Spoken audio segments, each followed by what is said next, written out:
The lecture hall at Galactic Academy felt different today. Students from dozens of worlds had packed every seat, their nervous chatter filling the massive room. Some looked excited, others terrified. The air itself seemed to vibrate with anticipation. Professor Veltar stood at the front, his massive frame commanding attention. He was from Cathara Prime, a world where gravity crushed bones and storms could level mountains. His four muscular arms worked the control panels with smooth confidence, while his scaled reptilian face showed unmistakable pride. Today was his day to shine. "Listen well, Softworlders," he announced, his deep voice booming across the hall. The way he said Softworlders made it sound like an insult. "Today you will witness something your peaceful little planets have never produced. True predation in its most perfect form." The lights dimmed slightly, and holographic displays flickered to life around the room. Charts showing evolutionary trees, hunting statistics, and biological data filled the air. But all eyes were drawn to the massive containment field at the center of the hall, where something large and dark waited in the shadows. In the very back row, almost hidden behind taller students, sat James Mitchell. He was the only human in the class, maybe the only human in the entire academy. His brown hair was messy from the morning rush, and his simple clothes looked plain compared to the exotic garments worn by his alien classmates. He opened his worn notebook and clicked his pen, ready to take notes like any other day. Around him, the other students were far from calm. The Centauri group looked like a herd of nervous deer, their large eyes darting around, while their pointed ears twitched at every small sound. Their home planet was all grasslands and gentle rivers, where the biggest threat was maybe a storm or earthquake. The sight of anything truly dangerous made them shake. Even worse off were the Mallory students. These slug-like beings had evolved on a world so peaceful that they had never developed any real defenses except hiding. When they got scared, they pulled their soft bodies completely inside their protective shells. Right now, the entire Mallory section looked like a collection of empty backpacks. "Behold," Professor Veltar continued, his voice growing more dramatic, "the Kithran Shadowstalker. This magnificent creature represents 15 million years of evolutionary perfection. Every muscle, every sense, every instinct has been honed, by natural selection, into the ultimate killing machine." He gestured toward the containment field with obvious pride, like a parent showing off their child's artwork. "No species in all of known space has produced a more efficient predator. The Shadowstalker has never met prey it could not catch, never encountered a situation it could not handle." James raised an eyebrow at this claim but kept quiet. He had learned during his first week at the academy that challenging professors too early was a bad idea. Alien educators seemed to take disagreement very personally, and some of them held grudges for entire semesters.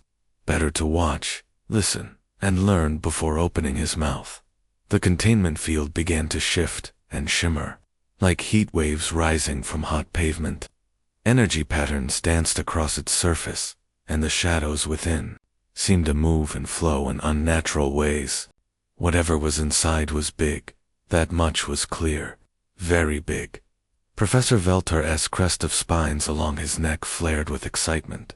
"Students, I present to you the apex of predatory evolution. Feast your eyes on perfection itself."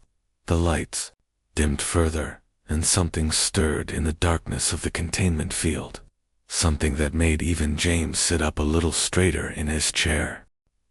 The containment field flickered and went transparent, revealing what lurked inside.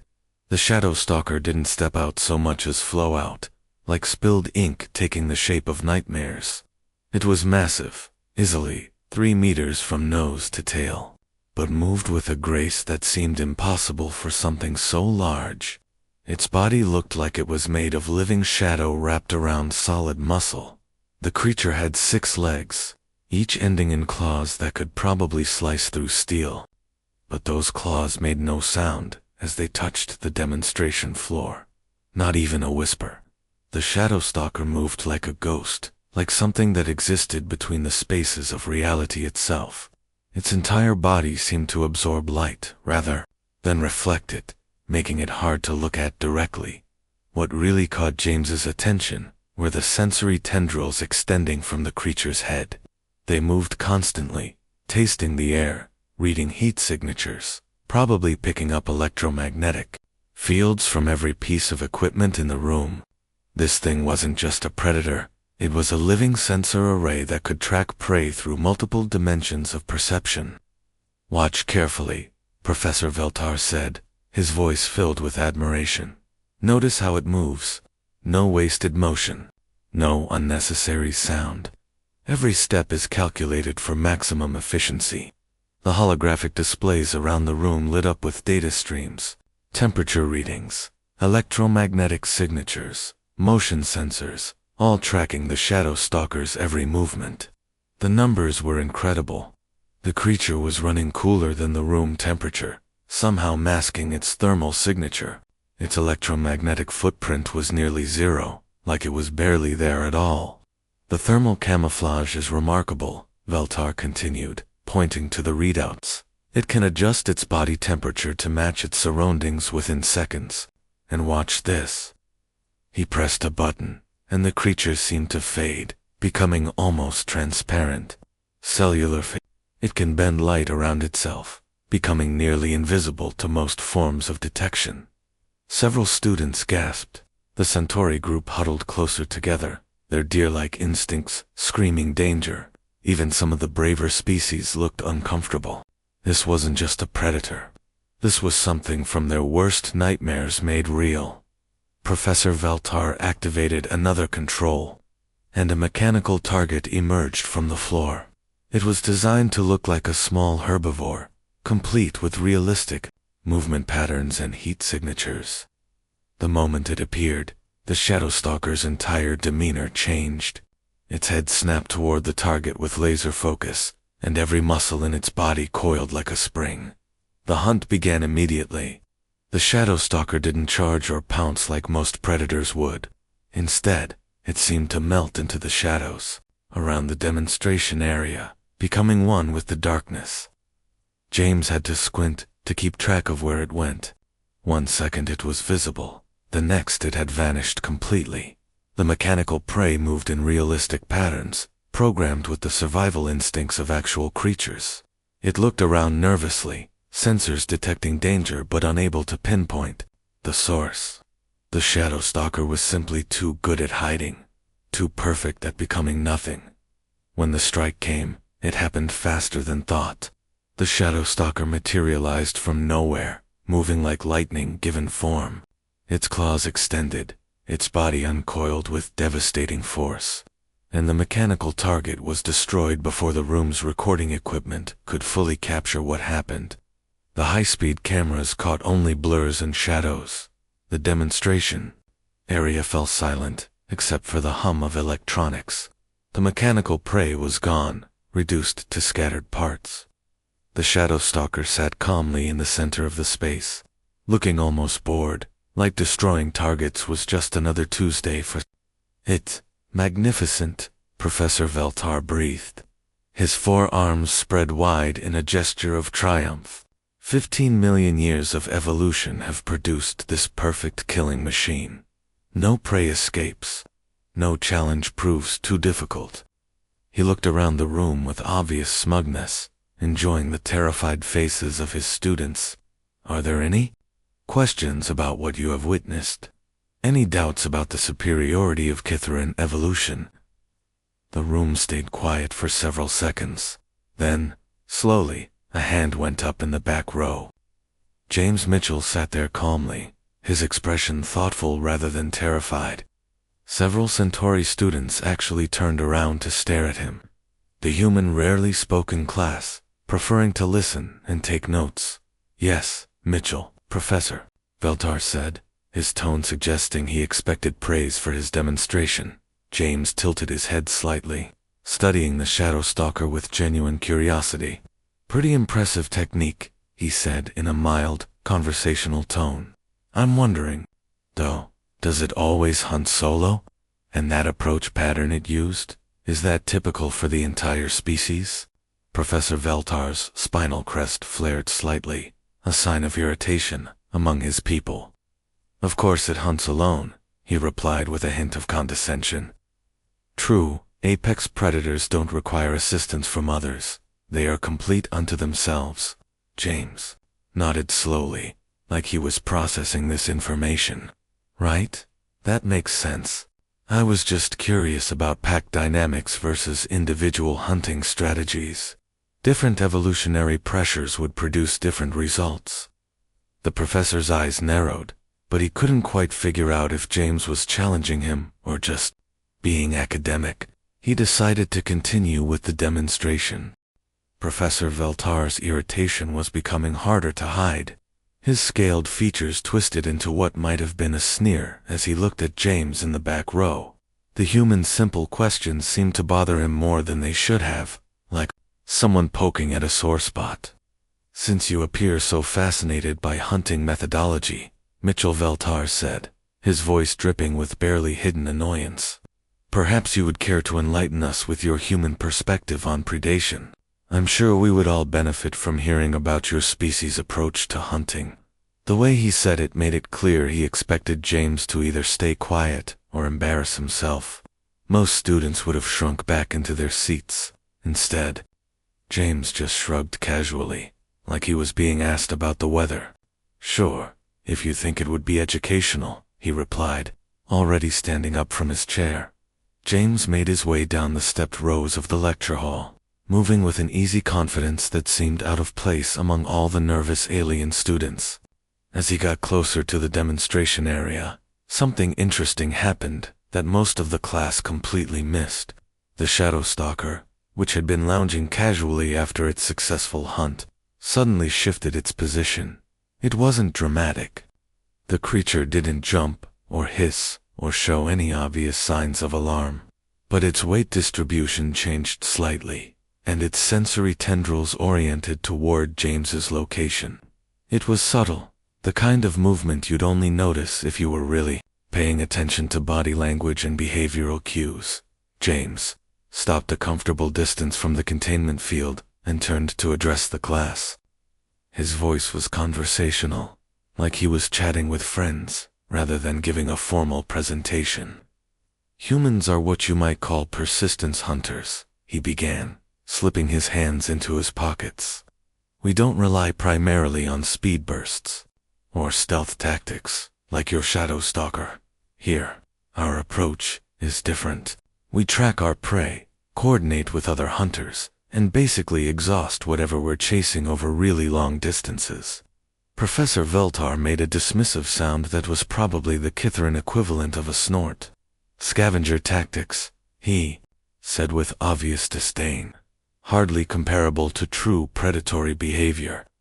Maybe you're right, James agreed easily, without any defensiveness in his tone. This seemed to catch Veltar off guard, who had probably expected an argument. But here's something interesting. See how your shadow stalker moved just now when I walked down here. Did anyone else notice that? Most of the students looked blank, but a few of the more observant ones began scanning back through their recordings. James pointed toward the containment field, where the shadow stalker was now positioned slightly differently than before. When I approached, it shifted its stance. Very subtle, but definitely a repositioning. That's interesting body language for a creature that supposedly fears nothing. He walked along the edge of the demonstration area, his eyes scanning the floor like he was reading a book written in a language only he understood. And look at these scorch marks and claw scratches on the floor. They're not random. It's a pattern here that tells a story. James knelt down and traced some of the marks with his finger, not actually touching them, but following their direction. See this clustering pattern? These gouges are deeper here, lighter there. This indicates stress behaviors. The shadow stalker has been pacing, probably when it first arrived. And look at the distribution. It's been avoiding this entire section of the enclosure. He stood up and gestured toward the area where he was standing. The creature has been unconsciously staying away from this side. That's not the behavior of an apex predator that fears nothing. That's the behavior of an animal that's detected something it doesn't quite understand. Professor Veltar's crest flared higher, a sign of growing agitation. Impossible, he snapped. Shadowstalkers are the ultimate predator. They do not experience fear or nervousness. Your human imagination is seeing patterns that do not exist. James smiled politely, the kind of smile that didn't reach his eyes, but wasn't hostile either. Well, maybe I'm wrong, but I've spent a lot of time studying animal behavior, and these patterns are pretty consistent across species. Mind if I demonstrate some basic human tracking techniques? Just for educational purposes, of course. The suggestion hung in the air for a moment. The class was now fully engaged, leaning forward in their seats with genuine curiosity. Even the Centauri students had stopped their nervous chittering to pay attention. This was turning into something much more interesting than a simple demonstration of alien predatory behavior. The Mallory students had even poked their heads partway out of their shells, their eye stalks extending just enough to see what was happening. Around the room, students from dozens of different worlds found themselves fascinated by this calm human who seemed to see things everyone else had missed. Professor Veltar found himself in an awkward position. His entire demonstration had been designed to showcase Kithrin's superiority, but now, his prize predator was being analyzed like a nervous pet. He could hardly refuse without looking petty, especially with the entire class watching expectantly. Very well, he said grudgingly, his forearms crossing in a defensive posture. Show us these human tracking methods, though I doubt they will reveal anything significant about a creature as advanced as the Shadowstalker. James nodded his thanks and began walking slowly around the perimeter of the demonstration area, his eyes fixed not on the Shadowstalker itself, but on the environment around it. And as he moved, something very interesting began to happen. James moved around the demonstration area like he was reading an invisible map. His eyes tracked patterns that the room's advanced scanning equipment had completely overlooked. While the sensors had focused on the obvious things like heat signatures and electromagnetic fields, James was seeing a much deeper story written in the creature's behavior. The scent trails are fascinating, he said, stopping at a particular spot near the containment field. Your sensors probably can't pick this up, but there are stress pheromones concentrated right here. The Shadowstalker has been spending a lot of time in this exact location, probably pacing back and forth. He pointed to subtle scratches in the floor that were so faint they were barely visible. These claw marks aren't from hunting or feeding. They're anxiety markers. When predators get nervous, they often engage in repetitive behaviors, like scratching or pacing. It's a way to release tension. Professor Veltar's expression was growing more confused by the moment. His prize creature was supposed to be the perfect example of predatory confidence, not some nervous animal showing stress behaviors. James continued his slow walk around the perimeter, never taking his eyes off the Shadowstalker. And look at how it's positioned itself right now. Most people would think this is a confident hunting stance, but actually, it's completely defensive. He gestured toward the creature with casual movements that somehow seemed more threatening than any aggressive posture would have been. See how it's keeping its back to the far wall, and notice the angle of its body. It's not preparing to attack anything. It's making sure it has clear escape routes in multiple directions. The Shadowstalker was indeed positioned exactly as James described. What had looked like predatory readiness now clearly appeared to be defensive positioning. The creature was keeping its options open, ready to flee rather than fight.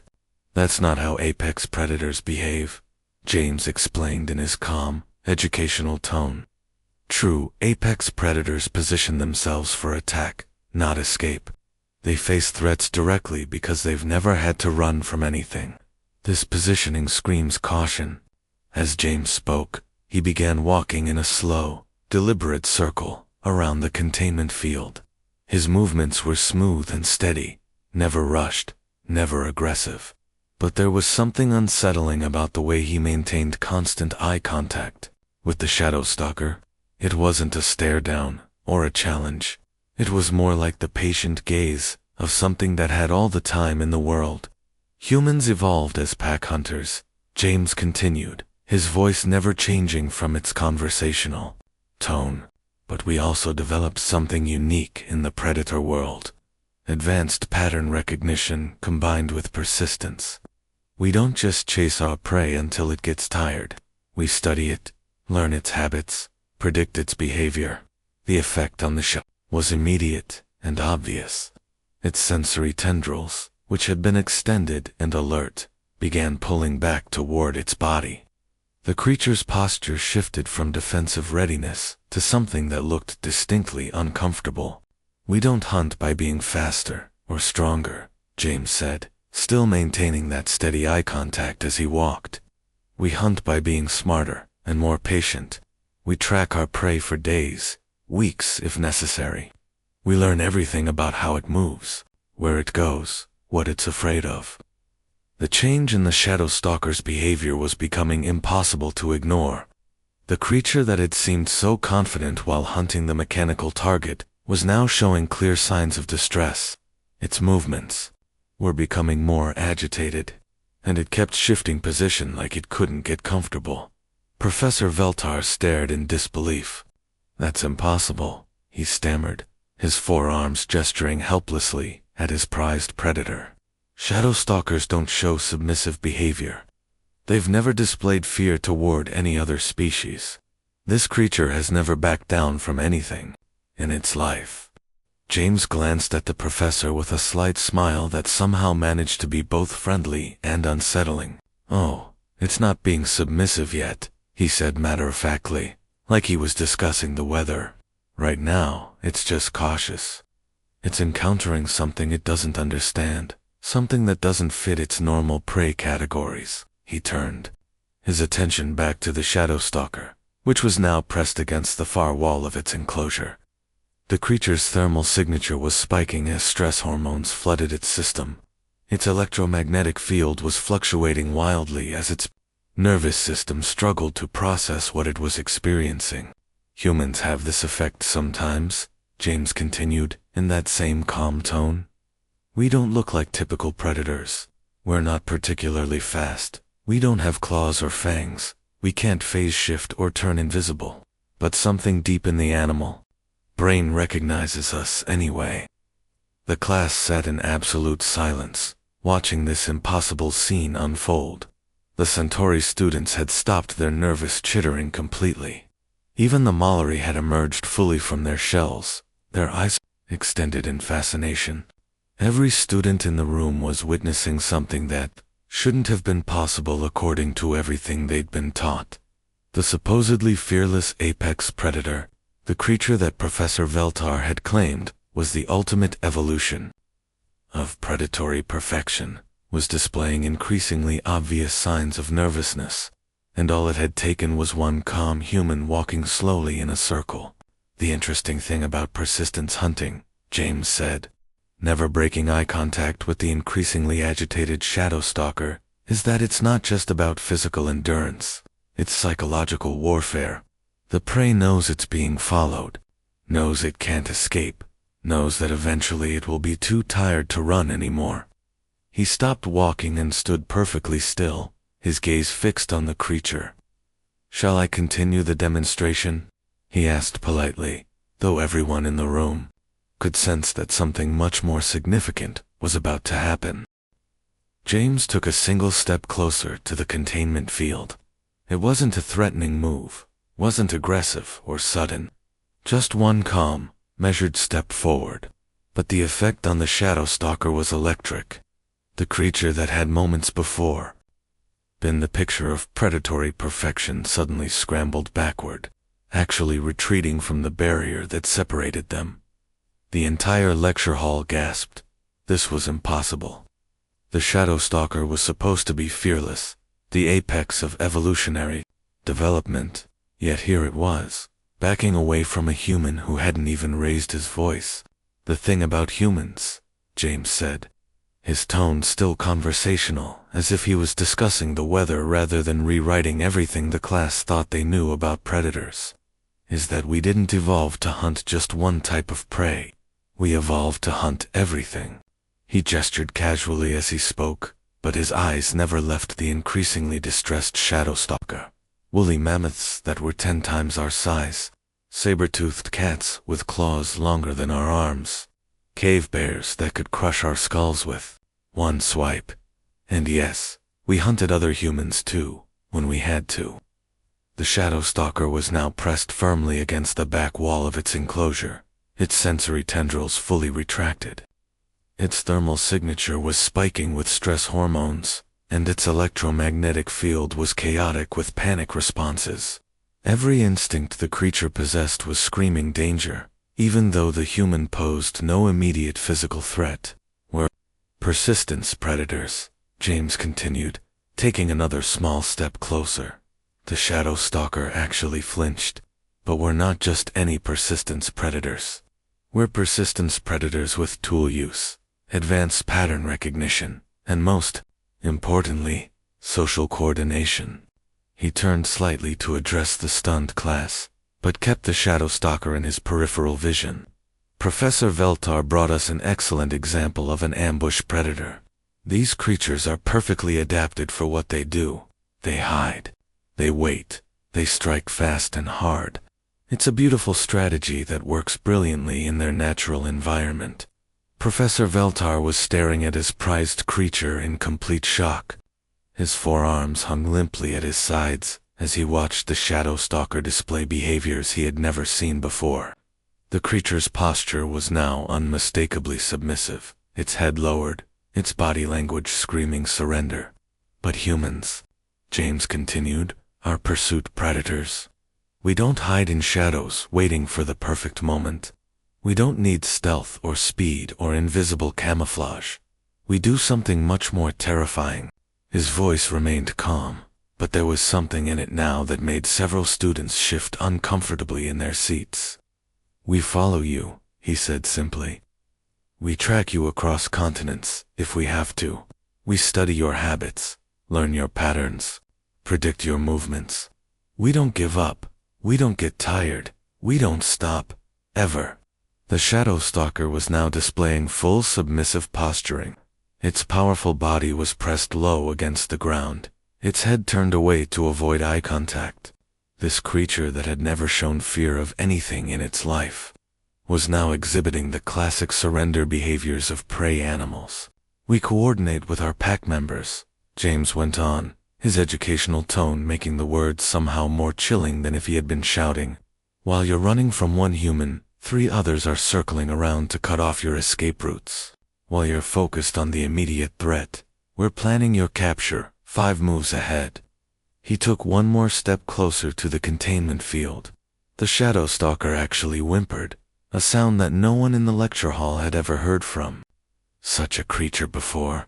We don't strike once and hope for the best, James explained. We coordinate our attacks, we use tools and weapons, we adapt our strategies based on how you respond. We hunt as a team, and we keep hunting until you have absolutely nowhere left to run. The silence in the lecture hall was deafening. Students from dozens of peaceful worlds stared in fascination and growing horror as they began to understand what James was really telling them. This wasn't just a lesson about hunting strategies. This was a revelation about what humans actually were. Earth is classified as a death world for very good reasons, James concluded, his tone becoming almost gentle. We didn't become the dominant species on one of the galaxy's most dangerous planets by being the biggest or the strongest or the fastest. We became dominant by being absolutely relentless. The shadow stalker was now curled into a defensive ball, displaying complete submission. To a predator, it instinctively recognized as superior. Professor Veltar stared at his creature in stunned disbelief. Unable to process what he was seeing, James stepped back from the containment field and turned toward his seat.